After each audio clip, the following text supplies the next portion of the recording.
Hi, thank you for joining me today for the Daily Word with Randy, where I'm reading through the Bible in 2 years chronologically. Today is going to be day 26.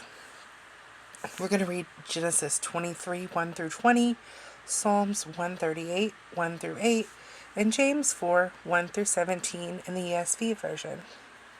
Let's get started in Genesis.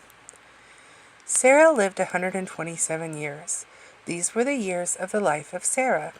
And Sarah died at Kiriathabah, that is Hebron, in the land of Canaan. And Abraham went to the mount for Sarah and to weep for her. And Abraham rose from before his dead and said to the Hittites, I am a sojourner and foreigner among you. Give me property among you for a burying place, that I may bury my dead out of my sight. The Hittites answered Abraham, Hear us, my lord. You are a prince of God among us. Bury your dead in the choicest of our tombs. Now none of us will withhold from you his tomb to hinder you from burying your dead. Abraham rose and bowed to the Hittites, the people of the land. And he said to them, If you are willing that I should bury my dead out of my sight, hear me and entreat for me Ephron the son of Zohar, that he may give me the cave Machpelah which he owns. It is at the end of his field. For the full price, let him give it to me in your presence as property for a burying place. Now Ephron was sitting among the Hittites, and Ephron the Hittite answered Abraham in the hearing of the Hittites, of all who went in at the gate of the city.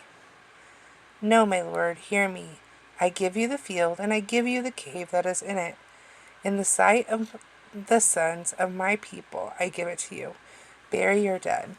Then Abraham bowed down before the people of the land. And he said to Ephron, in the hearing of the people of the land, But if you will hear me, I give the price of the field. Accept it from me, that I may bury my dead there. Ephron answered Abraham, My lord, listen to me. A piece of land worth 400 shekels of silver? What is that between you and me? Bury your dead.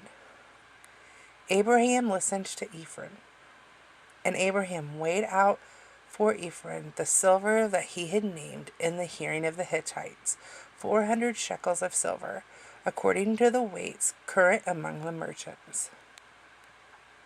So the field of Ephron in Machpelah, which was to the east of Mamre, the field with the cave that was in it, and all the trees that were in the field, throughout its whole area, was made over to Abraham as a possession in the presence of the Hittites, before all who went in at the gate of his city.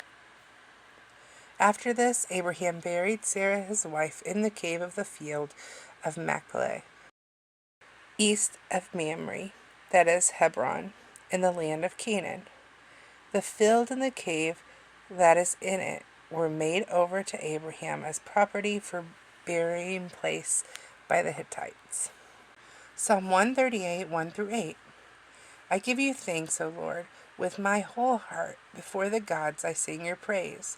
I bow down toward your holy temple and give thanks to your name for your steadfast love and your faithfulness. For you have exalted above all things your name and your word. On the day I called, you answered me. My strength of soul you increased. All the kings of the earth shall give you thanks, O Lord, for they have heard the words of your mouth, and they shall sing of the ways of the Lord. For great is the glory of the Lord.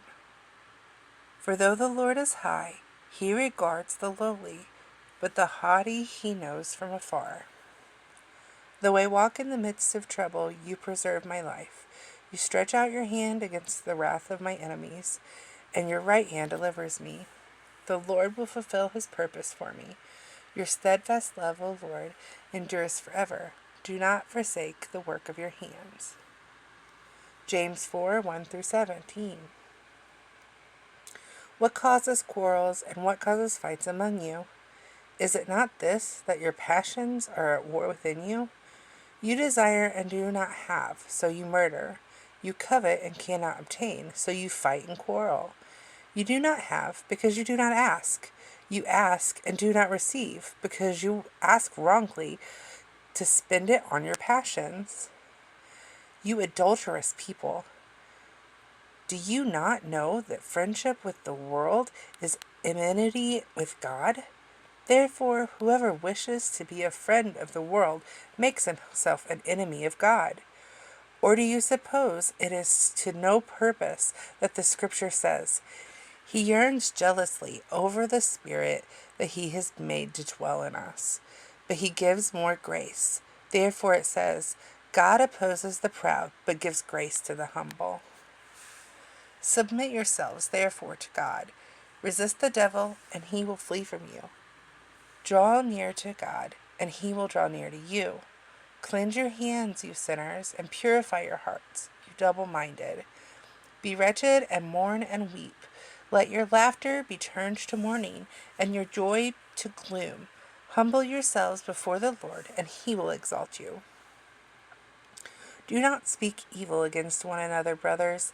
The one who speaks against a brother or judges his brother speaks evil against the law and judges the law.